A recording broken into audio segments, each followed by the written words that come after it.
সকাল সকাল ব্যালকনির দরজাটা খুললেই রোদটা কিন্তু আমাদের রুমে এসেই পড়ে। যেহেতু ব্যালকনিটা পূর্ব দিকে, তো সূর্য ওঠা মাত্রই কিন্তু রোদটা এই ব্যালকনিতে এসে পড়ে। আর সকাল থেকে এখানে দাঁড়ালে কিন্তু মনটা না সত্যি খুব ভালো হয়ে যায়। একদিকে পাহাড়ের দৃশ্য আর সামনে খোলা জায়গা, তো খুব ভালো লাগে। কিন্তু দুঃখের বিষয় এখন না ওই খোলা জায়গাটা না প্রাচীর হয়ে যাচ্ছে। তো লোকের জায়গা, তো লোক কি আর ফেলে রাখবে বলো?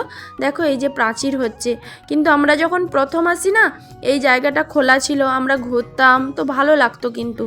তো চলো এখন দেখো দোকানে চলে এসেছি। তো কিছু ভুসিমাল বাজার নেই আর আলু পেঁয়াজও নেই, তার জন্য আনতে চলে এসেছি। আর দোকানটা আমাদের রুমের কাছাকাছি, তো এসে বুঝলাম দোকানটা কিন্তু এক্ষুনিই খুললো।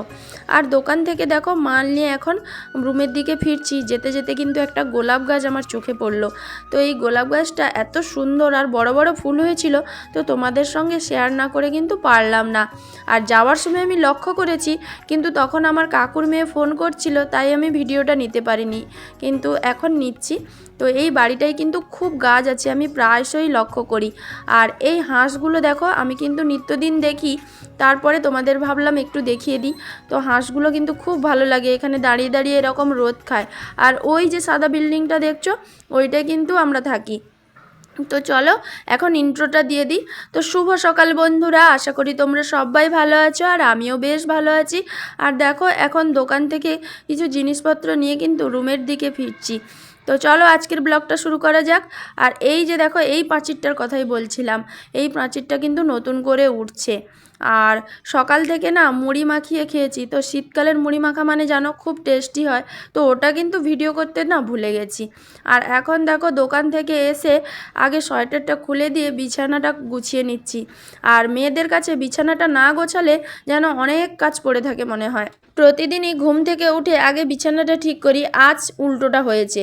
তো বিছানা কিন্তু না গোছানো থাকলে সত্যি মনটা ভালো লাগে না, আর রুমটাও দেখতে বাজে লাগে।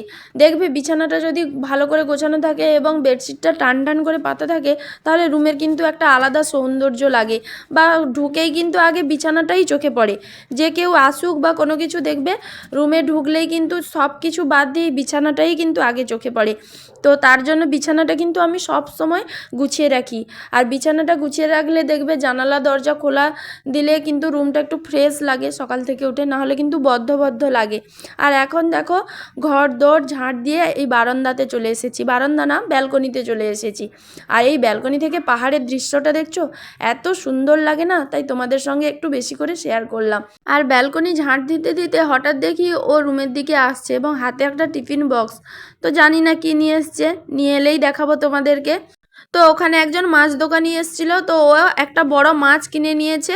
আমি তো বকাবকি করছি যে এই মাছ এত কি করে খাবো। ও তখন আমাকে বলছে যে না, একজন দোকানদার আছে ওখানে, মানে দোকানদার ভাই আছে, তো ও বলছে যে ও ফ্রিজ আছে, তোরা যতটা খাবি খা আর ধুয়ে করে রেখে যা আমাদের ফ্রিজে। তো সেই এই টিফিন কৌটোটা দিয়েছে। আর দেখো আমি কিছুটা নিয়ে নেব ধুয়ে, আর ওখানে পাঠিয়ে দেব। তো মাছটা এখন ধুয়ে নিই। তো চলো। মাছটা কিন্তু খুব টাটকা আর বড়ও ছিল, দেখেছো তো কেমন লাল লাল, একদম ঢালতেই বোঝা যাচ্ছিল। আর মাছটা খুব টেস্টও ছিল, যেহেতু তোমাদেরকে পরে ভয়েস দিচ্ছি তাই বলছি।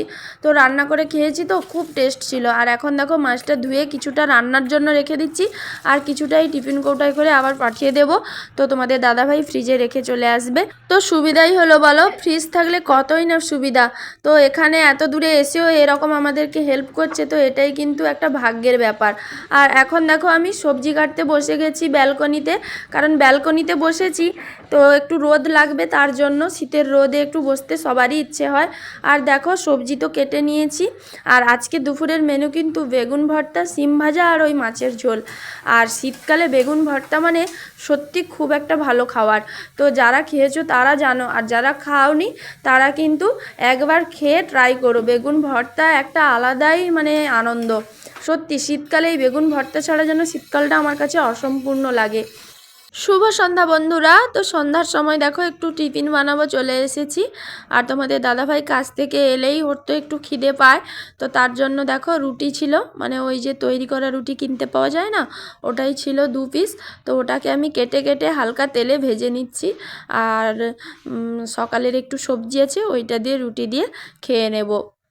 যেহেতু আমাদের কড়াইটা একদম ছোট, তো ওই গোটা গোটা রুটি ভাজতে খুব সমস্যা হয়, তার জন্য আমি এরকম পিস পিস করে কেটে নিয়েছি। আর এই ছোট কড়াইতে এরকম পিস পিস করে কাটলে না ভাজাটা খুব সুন্দর হয়, একদম আদ্য প্রান্ত পুরোটাই একদম ভাজা হয়ে যায়। আর আমি গোটাও ভেজে দেখেছি, তো এক ধার যেন ভাজা হয় না এরকম মনে হয়, বা এক সাইড ভাজা হয় না, তো তার জন্য কিন্তু আমি এরকম কেটে কেটে ভাজছি। আর কেটে কেটে ভাজলে খেতেও সুবিধা সবজির সঙ্গে। আর দেখো সবজিটাও একটু গরম করে নিচ্ছি, যেহেতু দুপুরের সবজি। তো চলো আজকের ব্লগটা কিন্তু এখানেই শেষ করব। তো রাতে কিন্তু আমরা রান্না করেছিলাম ডিমের ঝোল ভাত, তো সেটা আর তোমাদের সঙ্গে শেয়ার করিনি। তো ভিডিও করতে অ্যাকচুয়ালি মনে থাকে না আমার, এরকমই হয়। তো তোমাদের কার কার হয় তোমরা বলো। তো চলো আজকের মতো টাটা, সবাই ভালো থেকো, সুস্থ থেকো, সচেতন থেকো, টাটা।